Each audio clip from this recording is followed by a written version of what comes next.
Wszystko zastawione. Wczoraj tam jeszcze było pusto wieczorem. My stoimy tam. Stąd wszyscy wyjechali, którzy pierwszy zaparkowali wieczorem.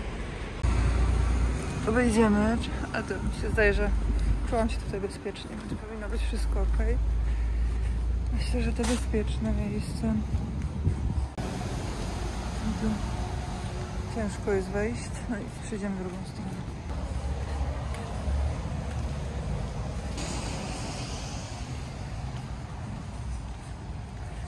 Skąd Teresia tam mnie zastanawia? Popatrzcie. Czekamy. Pewnie na załadunku tak coś czuję. Dobra, wszystko jest dobrze.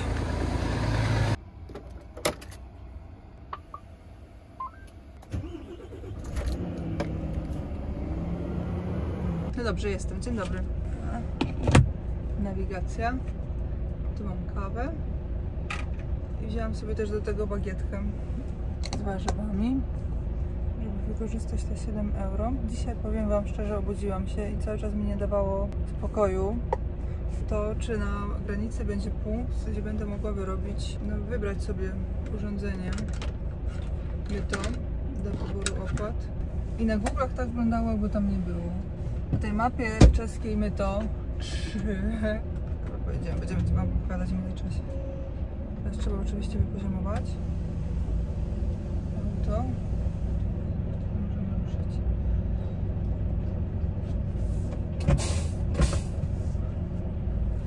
Którędy teraz wyjechać? No i generalnie nie dawało mi spokoju. Wyglądało na to, że nie ma tam punktu żadnego, że jest taka granica wiejska i dosłownie będzie tylko znak. Więc trochę zmieniłam trasę na taką, trochę dłuższą, ale przy tej trasie jest na wjeździe do kraju jakaś stacja benzynowa, więc myślę, że tam wszystko załatwię już. Jejku, już się nie mogę doczekać tego urządzenia Toll for Europe. Rano bym się dzisiaj obudziła, to bym przynajmniej o tym nie musiałam myśleć, się nie stresowała. No, przestanie to taką lawetą i teraz ja muszę ścinać zakręt, żeby wyjechać. Jeździć po krawężnikach, bo on nie miał gdzie stanąć.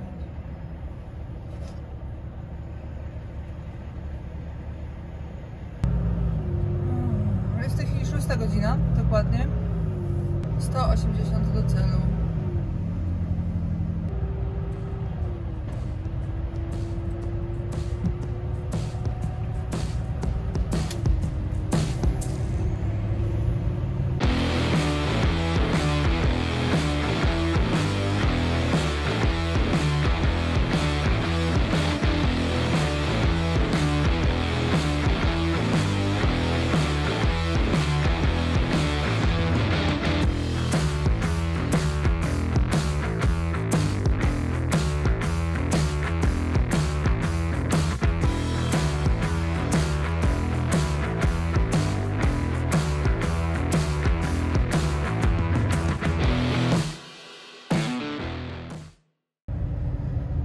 No i oto jedziemy sobie już jakimś objazdem. Nie mogłoby być zbyt pięknie. Oczywiście trasa się okazała być częściowo zamknięta.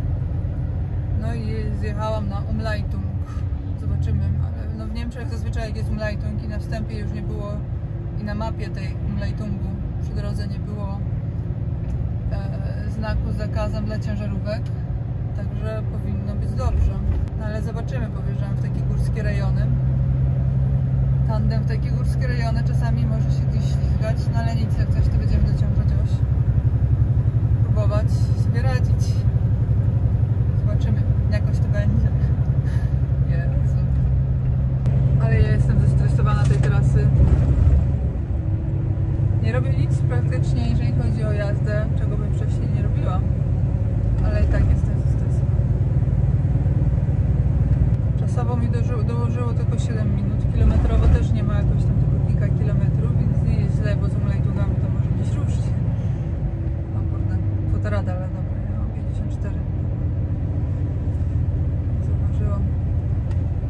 Cały czas pod górę jedziemy. Widzicie ten podjazd?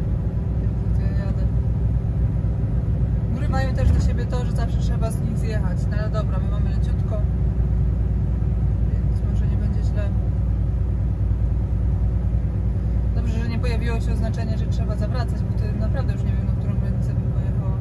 W ogóle to wynika z mapy, z nawigacji, że po Czechach będę miała tylko 24 km, więc to jest naprawdę nic i można na tej dróżce nie obowiązują opłaty, ale muszę mieć urządzenie. No, w razie czego patrzcie, jest gdzie zawrócić. Dróżki, dróżeczki. Dobrze, że nie ma zimy i mrozu.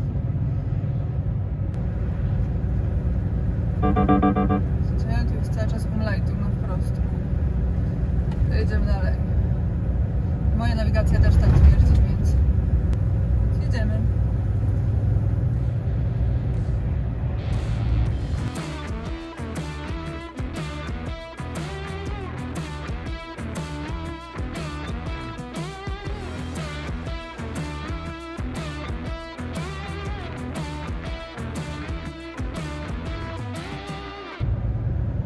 Okej, następne miejsce do zawrócenia, w razie czego w takich sytuacjach jak jadę, zawsze sobie ogarniam od razu miejsce, znaczy ogarniam. Zwracam uwagę na to, gdzie w razie czego awaryjnie można zawrócić, jak trzeba będzie, ile trzeba będzie cofać mniej więcej. To by nie dało rady.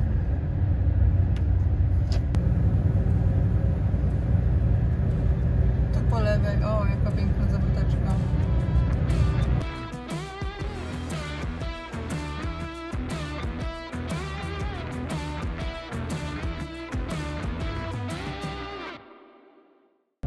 Teoretycznie za... Te drzewa są co chwilkę poobijane u góry, wiecie? I akurat oczywiście na wysokości tego drzewa się musieliśmy spotkać. Dobra, teoretycznie zaraz skręcamy, żeby wrócić do tej trasy głównej. Jezu, żeby tego przejście było otwarte. Ale Google nic nie pokazywało. Kurczę, mam nową nawigację Toma i widzicie, i sobie jej nie odpaliłam i teraz mam problem. Co? Będzie oznaczenie Umleitungu czy nie? W takich sytuacjach zawsze jest ten problem. Wiecie jaki? A może jeszcze będzie, czy jechać i czekać za Umleitungiem? Aha, jest! Dobra. To jedziemy. Zgodnie. I moja nawigacja tak chce i Umleitung, także idealnie. Ale gdyby nie było tego znaku, to bym pojechała na wprost. Nie posłuchałabym nawigacji, tylko pojechałabym na wprost z tego względu, że to jest Umleitung, który ma przywieźć do tej głównej trasy, z której zjechałam, tak żebym liczyła dalej na Umleitung.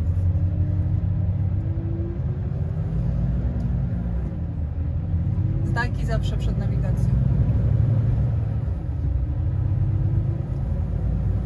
Jakie ładne okolice, nie? 6 km powinniśmy być na trasie. Wtedy będzie tylko jeszcze jeden stres. Czy granica otwarta? Bo w końcu jest jeszcze pandemia i to chwilkę się wszystko znowu zmienia. A dwa, czy będą mieć urządzenia. Jak to załatwię, to już jestem w domu.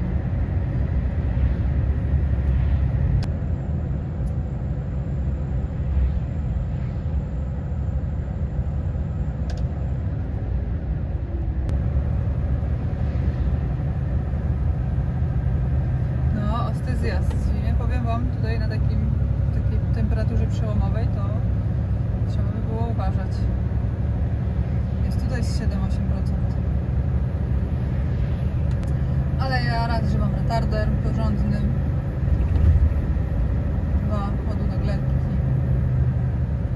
Więc nie ma się czym stresować, nawet takimi zjazdami.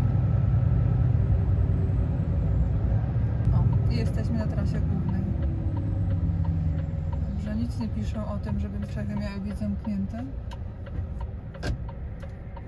Także wierzę w to, że wszystko będzie dobrze. Mój stres tutaj jest całkowicie nieuzasadniony. Tutaj nie ma się naprawdę czego bać. Mamy 22 do granicy i do stacji. Nie ma absolutnie czego się bać, a wciąż jestem taka zestresowana, osrana, że zaraz będę mieć chyba naprawdę problem jeszcze inny, że nie będzie gdzie się zatrzymać. No ale widzicie, tak to właśnie jest, jak się jeździ swoją własną ciężarówką i się dopiero zaczyna i jeszcze się tak naprawdę nie ma rozeznania w tej drugiej części transportu. Nie wiadomo, która jest ważniejsza. Część spedycyjna, logistyczna nie istniałaby bez kierowców, a z kolei kierowcy no też by za dużo nie nawozili, jakby sobie mieli sami dosłownie robotę załatwiać. Ja już tak widzę, że stawiałam sobie na początku na to, że będę sobie tak sama wszystko ogarniać, ale widzę, że to jest tak dużo takich różnych pierdół, że nie wiem, czy jednak się nie zdecyduję na to, żeby dać auto pod jakąś spedycję. No ale zobaczymy. Może będę współpracować z kilkoma spedycjami. Na razie sobie próbuję. Dopiero pierwszy tydzień. Miałam mieć dzisiaj ładunek, już praktycznie miałam ładunek załatwiony, jeden, ale coś tam się okazało, że się przeniósł na kolejny tydzień. Ja w kolejnym tygodniu zaś mam. Zresztą w kolejnym tygodniu to nie wiadomo, gdzie nawet bym była ciężarówką, ale generalnie to będę na konferencjach różnych. Jeszcze z tamtego roku poprzenoszonych. Jakaś stacja duża. To jest raz. Drugi ładunek, z taką inną logistyką się dogadałam, ale musieliśmy dogadać jeszcze szczegóły zlecenia z prawnikiem. Mój prawnik wprowadził jakieś tam zmiany. No i to jeszcze obgadywaliśmy. Jak obgadaliśmy, jak się dogadaliśmy, no to się okazało, że ładunku już nie ma. I właśnie tak to jest. No ale nic, to jest dopiero pierwszy tydzień. Mój budżet nie przewiduje zysku w pierwszych 3 miesiącach. Zysk to, zaznaczam, że zysk to nie jest przychód. Zysk to jest to, co zostaje na czysto, dosłownie na czysto. W opłatach drogowych, leasingach, ubezpieczeniach, mojej pracy kierowcy. No, słyszałam, że to jest jakiś znak 380, ale to jest na lewo, na tej wysokości. Jedziemy dalej spokojnie na wprost. Czym ja się stresuję? Po takich dróżkach woziłam śmigło. Tylko wtedy te dróżki były sprawdzone, nie? Napiechane. Ktoś za nie wziął odpowiedzialność.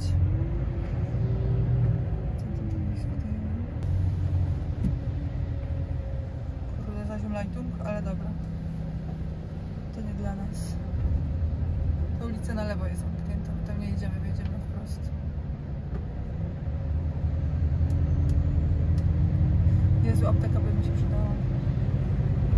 Taka przy przystanku, żeby mogła zajechać.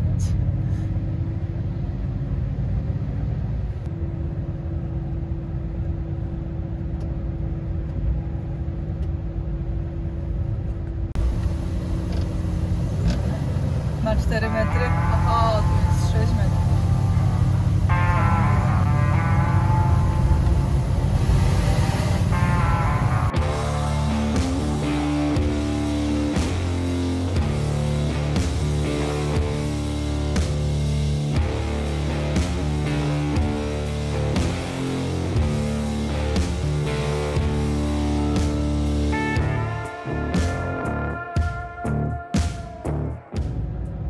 Stara infrastruktura.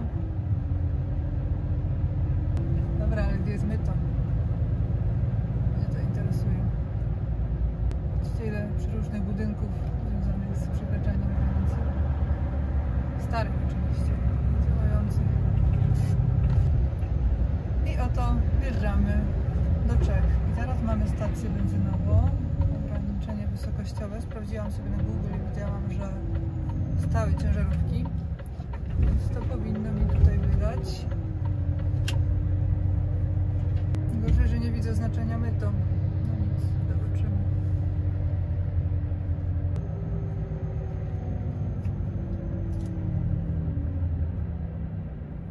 No dobra, za chwilkę się wszystko okaże. Aj! Dobra, teraz tak. Dokumenty. Zmienić buty. Wezmę sobie nawigację w razie czego, żeby pokazać, gdzie jadę. Żeby sprawdzić, czy ta droga jest łatwa też, czy nie. W takich sytuacjach, jak jechaliśmy, że taka była, wiecie, nowa droga, niepewna do końca, to zawsze jednak pomaga to, że jadą ciężarówki z naprzeciwka. Jak regularnie jadą ciężarówki z naprzeciwka, to znaczy, że powinno być ok. Dobra, mam to. Idziemy. Skoro jeżdżą tutaj ciężarówki regularnie, to powinno też być dostępne urządzenie do wyrobienia, ale nie widzę tego na oznaczeniu. Zazwyczaj są oznaczenia też. Zobaczymy. No dobra, pan mi na stacji powiedział, że po pierwsze nie mają tutaj myta, ale po drugie, że na ten kawałek, którym ja jadę, nie trzeba urządzenia i jest bezpłatna droga. ale to jeszcze muszę popatrzeć, bo ja jestem niewierny Tomasz. No nic, nie ma internetu, nic nie sprawdzam. No, jak przedtem patrzyłam na spis dróg płatnych, to w sumie nie było tej drogi. A to jest tak, że człowiek nigdy nie ma takiej pewności do końca. Więc nie mam innej opcji. Jejku, jak ja wyczekuję tego urządzenia. To będzie spokój.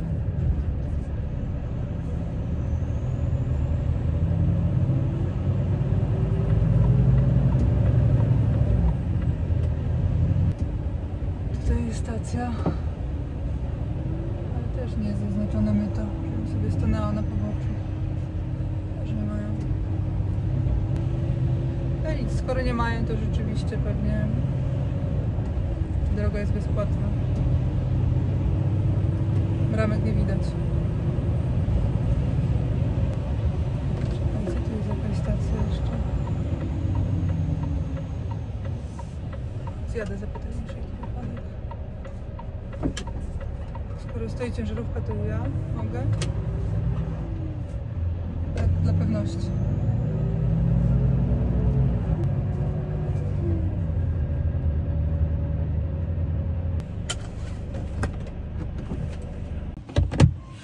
Dobra, ani nie mamy tam, w sensie urządzeń, obsługi i też twierdzą, że nie ma opłaty. No nic, jeździłam już różnymi przejściami, czasami naprawdę jakimiś małymi, ale jak była droga płatna, to zawsze była jakaś chatka stała, gdzie można było wykupić, także jedziemy. Ma nie być i koniec.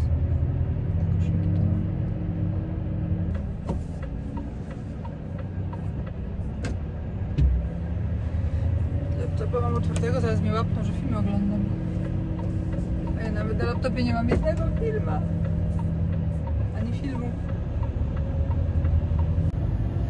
Jedziemy.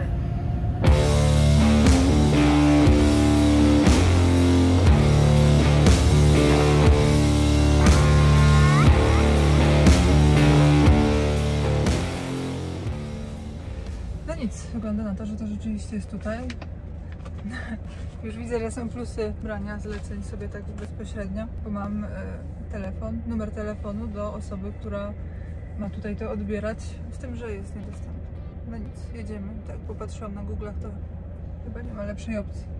Jedziemy w ten las. Najwyżej będziemy cofać.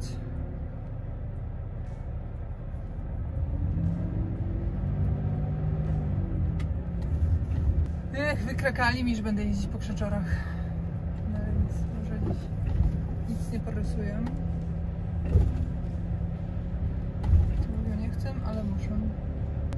Myślałam o tym, tak jeszcze wcześniej, jak sobie patrzyłam, bo tu jest nieopodal, jesteśmy praktycznie zaraz nad takim fajnym jeziorkiem. Myślałam sobie, a może sobie przyjadę, zostanę na noc, odpocznę sobie nad jeziorkiem, zanim jeszcze wiedziałam o korkach, w których utknęłam. Ale powiem wam, że nie wiem, czy bym tu chciała stać cała na noc z ciężarówką. Nie, no jest fajnie to jest. Także myślę, że powinno być ok.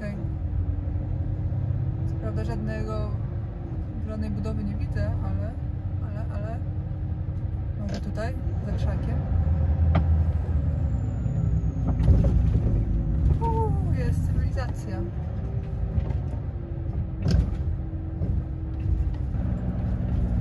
Po lewej widzę, że już są ładunki, takie jak moje. Warunki luksusowe, asfalt cały czas. Dobra, lecę. Szukać kogoś. Słuchajcie, wszystko się zgadza, jest genialnie. Chyba mi wpadł ładunek i to 15 km tylko stąd. Będzie miała jeszcze większy problem z mytem, ale mam ładunek, także cieszę się. Teraz spadnę do działa.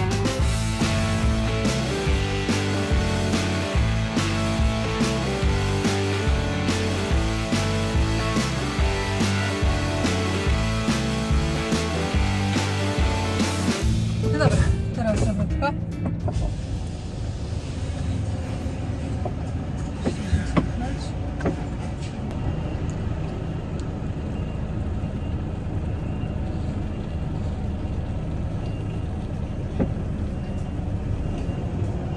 Tandemem teoretycznie manewruje się lepiej, ale po prostu inaczej. Trzeba sobie to przypomnieć. Większe możliwości, bo jak się zestawiała mnie w połowie, a nie tak za ciągnikiem, to naprawdę można było wrzucić nie w jedną dziurę. To zawsze trzeba uważać. Co daleko to włożyłam, ale... Dobra, wyszło. Teraz wszystko robię.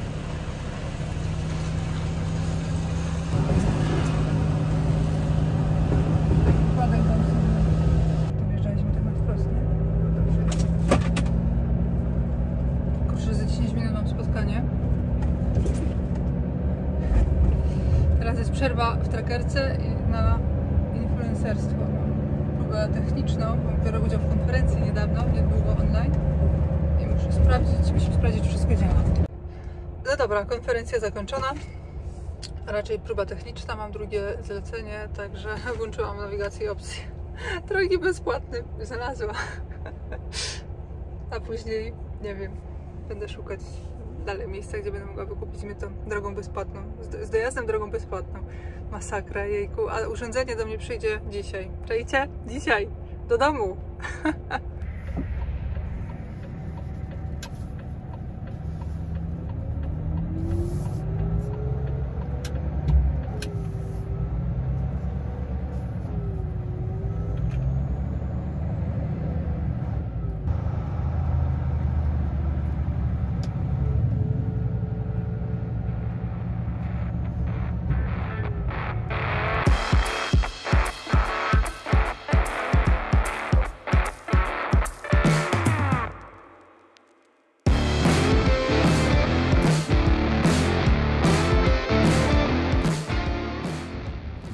Skoro na wprost jest zakaz dla ciężarówek, to jedyne wyjście jest tutaj.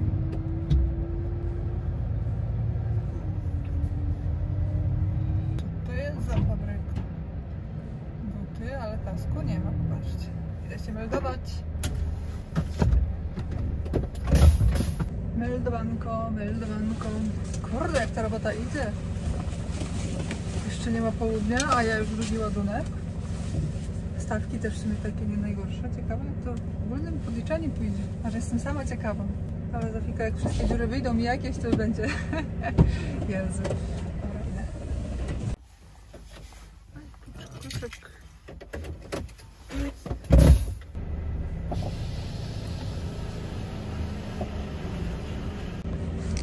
Jaki jest plus dla Was, tego, że odeszłam z gabarytów? Że tutaj na firmach można kręcić. Dobra, zważona. Teraz mam iść na prawo i ekspedycja, zgadza się, to jest ekspedycja znowu. Boczkiem za ładunek, tak myślałam, ale może jeszcze nie. Czy to w ogóle będzie, trzeba będzie pasy czy nie. Idę się meldować. Ej, patrzcie się już. Ładujemy bokiem butelki. 1700 kg. A ja to było 17 ton, to coś mało, 1700 kg. Nie wiem, to jest ok.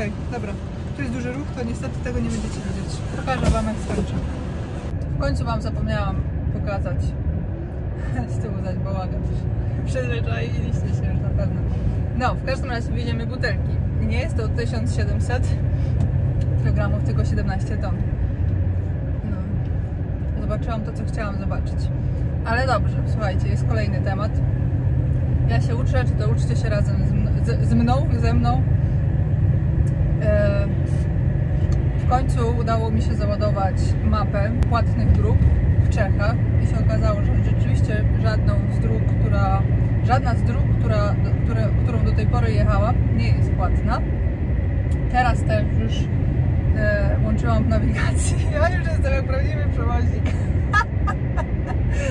Dobra. Włączyłam sobie w nawigacji drogi bezpłatne, żeby dojechać do granicy. I w zasadzie jadę tą samą drogą prawie, że do pewnego momentu, bo dojedziemy do tej miejscowości Cheb, który mi się kojarzy z chleb. To zamiast jechać na północ, tak przyjechaliśmy tak jakby od północy, to teraz pojedziemy dalej na zachód. I akurat od tego miejsca, od tego krojca droga już jest bezpłatna. najechałam na linię białą. Droga już jest bezpłatna, także no teraz jedziemy cały czas drogami bezpłatnymi, ale cały czas mi nie dawało spokoju, bo nie wiedziałam, czy mimo wszystko nie trzeba mieć auta zarejestrowanego w systemie tym czeskim, tolowym, opłatowym. Więc zadzwoniłam do Pawła Mięsika z Agencji Bezpieczeństwa Transportu. On się opiekuje moją firmą pod kątem nieprawnym, znaczy pod kątem takim, wiecie, przepisów czasu pracy kierowców. On robi szkolenia różnego rodzaju dla firm, szczytuje mi tacho i tak dalej, i tak dalej. Więc zajmuje się tym wszystkim. No i zadzwoniłam, żeby się upewnić, czy mimo wszystko, bo teraz właśnie na tej miejscowości Cheb jest... mogłabym tak jechać, że jechałabym przez punkt dystrybucji, więc zadzwoniłam się zapytać, czy mimo wszystko ja nie potrzebuję się zarejestrować i mieć to urządzenie, i on mi powiedział, że nie. Także słuchajcie, jest to informacja przez człowieka, który się tym zajmuje profesjonalnie, jest tym przeszkolony, zresztą to jest były pracownik Inspekcji Transportu Drogowego. Także jestem już spokojna, wiem na 1000%, że nie będzie żadnej kary z tej wycieczki po Czechach. A właśnie dzisiaj dostałam już wiadomość i potwierdzenie z Eurowagu, że firma Toll for Europe wysłała urządzenie, zresztą przyszło mi też na maila i dzisiaj już przyjdzie do mnie do firmy, także zaraz mi tam poproszę Anitę, żeby mi wysłała do Krakowa. No i tyle. Piję teraz swój obiad. Schoko Berliner. Jak sprawdzałam sobie, ile zapłaciłabym za ten odcinek 30 paru kilometrów autostrady, to wychodziło coś 18 chyba euro. Więc paradoksalnie wcale nie uważam, że jest to oszczędność, bo teraz jadę górkami i myślę, że teraz będę mieć dużo większe spalanie. A przy 17 tonach dużo mocniej będzie szło. Teraz po trasie wychodziło mi na autostradzie tak najlepsze spalanie. Za jakieś ogólnie to najlepsze, całe spalanie za trasę tam 700 km wyszło mi 24 litry. Musicie wziąć pod uwagę to, że to jest nowe auto. Ja chcę ułożyć ten silnik na super dynamiczny. Ja mu cały czas cisnę. Jak widzieliście, but lewy, non-stop, na odcięciu. Jak ruszam z miejsca, to też na maksa. I tak zamierzam mu piłować do jakichś 20 000. Nawet 30. O, może 50. Także do 50 000 absolutnie tutaj żadnego spalania dobrego nie będzie. Ale powiem wam, że jak gdzieś tam jechałam polskimi autostradami, to już wyszło 23 litry. Ja takiego spalania u siebie w życiu nigdy nie widziałam. Czy to Volvo jest chora, czy co? Volvo, ze mną sobie możesz pozwolić. Jak będziemy chcieli pokazać, jakie masz możliwości, to się umówimy na taką trasę. Któregoś razu będziemy tak wtedy jechać delikatnie. Taki test na pewno zrobię, bo ja wiem, że jesteście bardzo ciekawi. Wiele osób zastanawiając się nad zamówieniem Volvo, zawsze mówiło, że Volvo dużo pali. Volvo z tym nowym silnikiem Turbo Compound 460 koni jeździ jak 500 i rzeczywiście powiem wam, że załadowałam teraz 17 ton. Mój zestaw waży na pusto 17 ton, czyli mam 34 tony. No i póki co po tych górkach idzie. Jak będzie szło na autostradzie, bo jesteśmy tutaj, zajedziemy do Niemiec od południowej strony, także bajery przed nami, będzie górzyście, no zobaczymy. Ja mu będę piłować, ja mu nie popuszczę.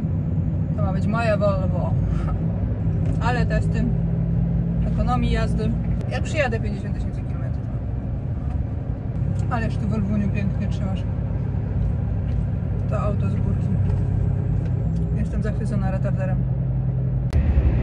Ach, patrzcie, jak tutaj pięknie się zrobiło. Widzicie, ładunek załadowany. Ja już jadę. Jesteśmy w Niemczech. Także żyć, nie umierać.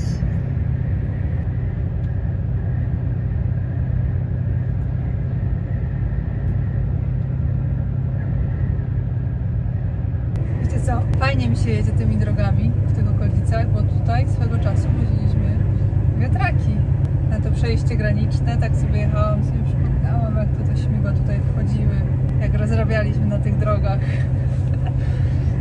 Ale fajnie było, fajnie tak posłuchać. Fajnie, że się takie rzeczy w życiu robiło. A teraz jeżdżę swoją ciężarówką, w której mam bałagan. Wolność domku w swoim domku. Gdzie mam okulary? Oj, Volvuniu, ty jesteś wspaniały. A mówiłam wam, że dzisiaj na załadunku Dziewczyny w biurze się zachwycały moim autem, że ma takie skrzydła na planecie. Takie piękne. W ogóle moje auto się podoba. Projekt. Mi się też podoba.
Wiecie co? Tak stanęłam. W ogóle popatrzcie, jest godzina. Do 9 dochodzi. A tu jest akurat taka część Niemiec, gdzie nie ma aż tak strasznie źle. Tutaj policzyłam, no mają 14 metrów do wyjazdu. Ale wiecie co? Tam jest miejsce na Sobówkach, tam się przestawię.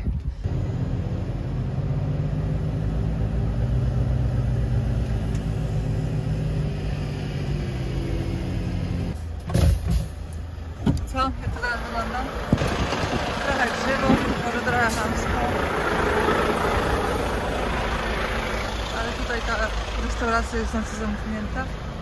Ze Sobówki tu żadne nie będą chodzić. Tylko jeszcze trochę podciągnąć. A miejsca dla inwalidów są wolne. No i dobrze, i dobrze. Wiecie co? Jadąc tutaj po drodze mijałam farmy wiatrowe. Ja to mam taki zawsze zwyczaj, że jak gdzieś zajadę i widzę, że stoją wiatraki i to mi się zawsze wydaje, że ja je przywiozłam. Ale to nie wszystkie ja przywiozłam. I wtedy przychodzi mi z pomocą mój telefon iPhone. Sprawdźmy, czy to ja przywiozłam jakieś wiatraki tutaj.